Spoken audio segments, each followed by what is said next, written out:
Now we're almost ready to head into 3D, but I need to nudge this piece over just a little bit more to get that shape we're trying to get.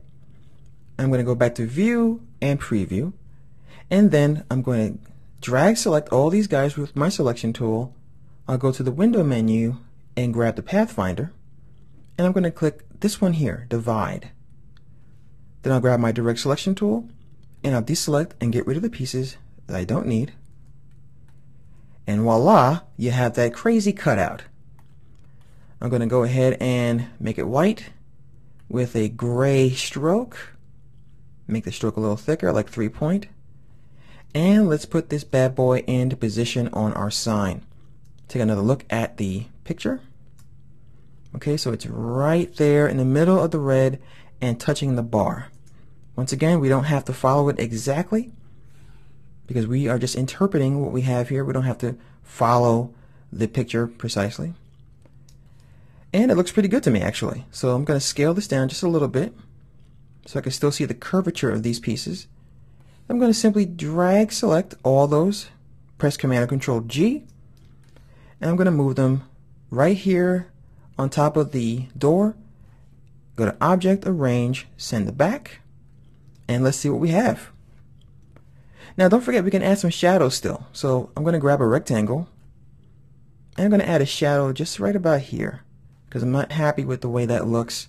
Let's go ahead and get rid of the stroke, and I'm going to go back to my transparency panel.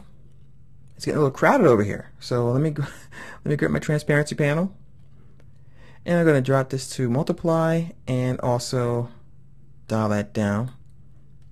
Let's also take this shape here, the shadow, and let's duplicate it so that it's under the bar of the door. If you guys want to create an open sign like I did, simply create a rectangle, and like we did with this part here, simply type the word open and throw it right down here.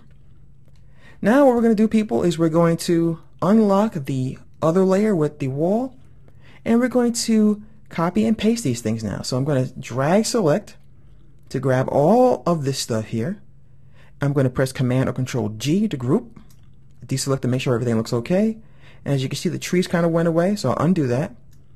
And I'll just go ahead and drag select it anyway, and we'll bring it over into our new document to make our 3D.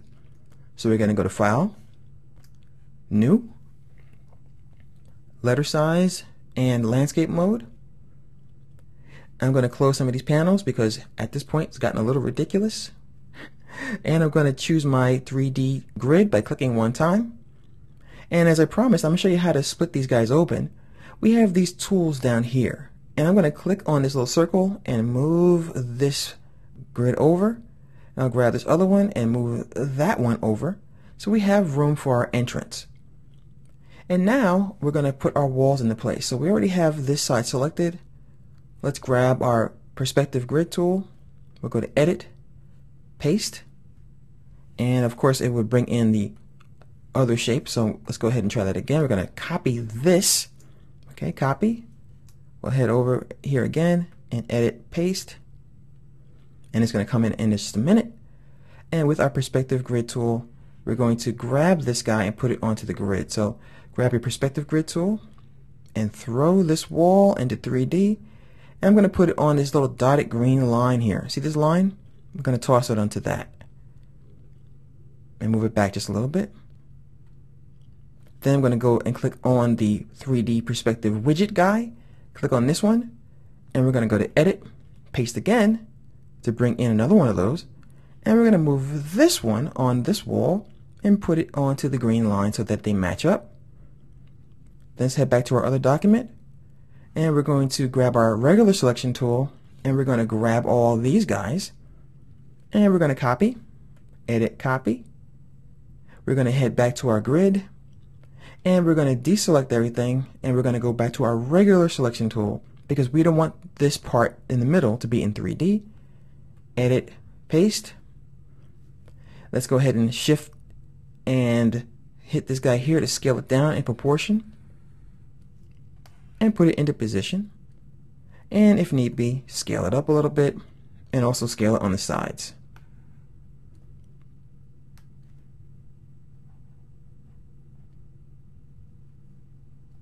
Like so. And what we can do, of course, is we could take this part and we can stretch it out. And we can also rise it up a little bit higher. And last but not least, we're going to go to View, Perspective Grid, Hide Grid. And my friends, congratulations, you just made yourself a diner.